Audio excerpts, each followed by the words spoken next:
Hi, I'm Alex with 413 Fit Club, and today we're doing an introduction to Olympic weightlifting by establishing the basics. Alright, so first things first, what is Olympic weightlifting?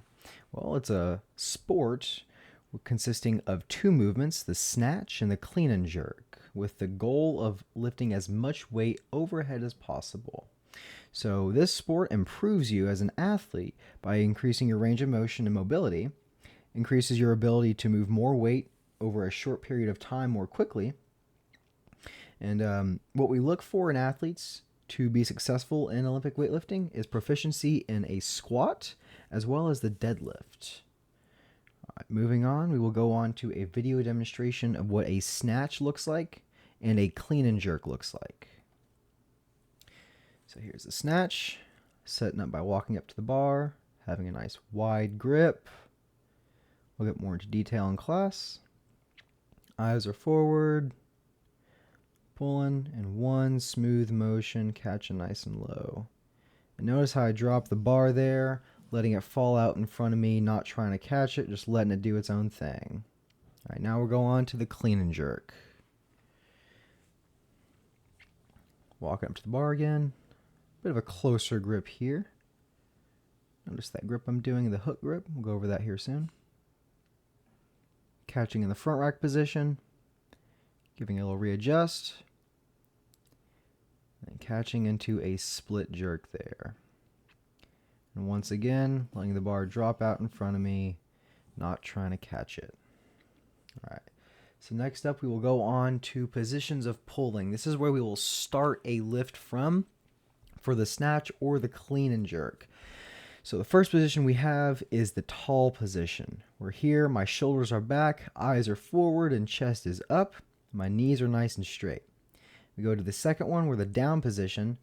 The only difference between 1 and 2 is that in the down, my knees are slightly bent. Then moving on to the third one, the high hang, I am now starting to hinge over, keeping those hamstrings nice and tight.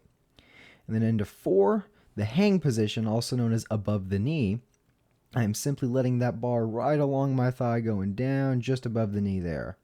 And then for 5, we're starting to squat down a little bit, get those knees bent a little bit more because we're below the knee. And then finally, the start position here, the bumper plates are touching the ground. So you can take a screenshot of this, keep looking at them, have reference to them. These will be very important as we use the lifts in the class. Then for the second part, we got positions of receiving. We have the power and the full. So the only difference between these two is how low I am receiving the bar. So we can see in the power here, I have a slight bend in my knees, so catching in a squat, versus a full range where my hamstrings are touching my calves, going as low as I can to catch that bar. And the positions of receiving are relevant for the clean as well as the snatch. So moving on, we're going on to learn the hook grip for how we grip the bar. Watch a little video there real quick. Pretty smooth.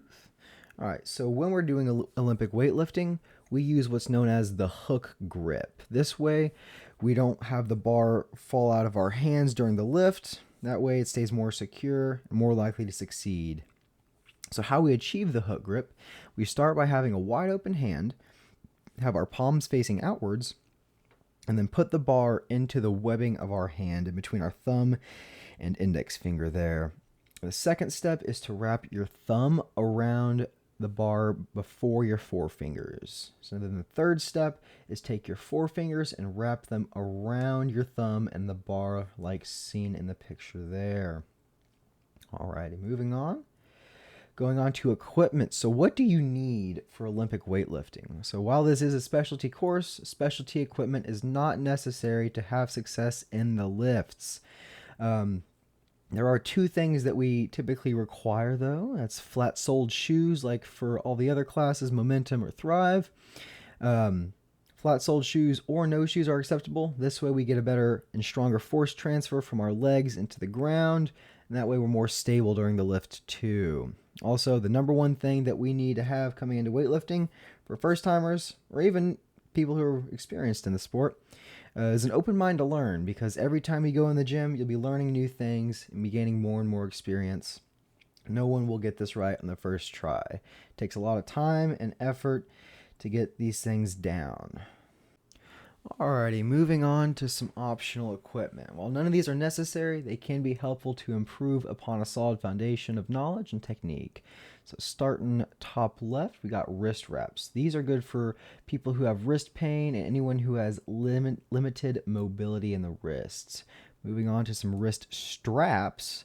These are helpful for us to hold onto the bar when we are pulling some very, very, very heavy weights. So if we're doing some deadlift variations or some clean or snatch pull variations, that's when straps are very helpful to have.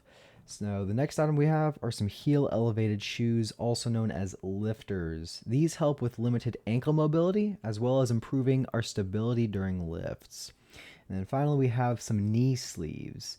These help with, first and foremost, keeping your knees warm temperature-wise, which can help prevent injury, especially in the winter months. They also help by improving stability in our legs, as well as adding a little bit more force production in our leg drive during the lifts. All right, and that wraps up everything. Thank you for watching, and good luck in your first weightlifting class.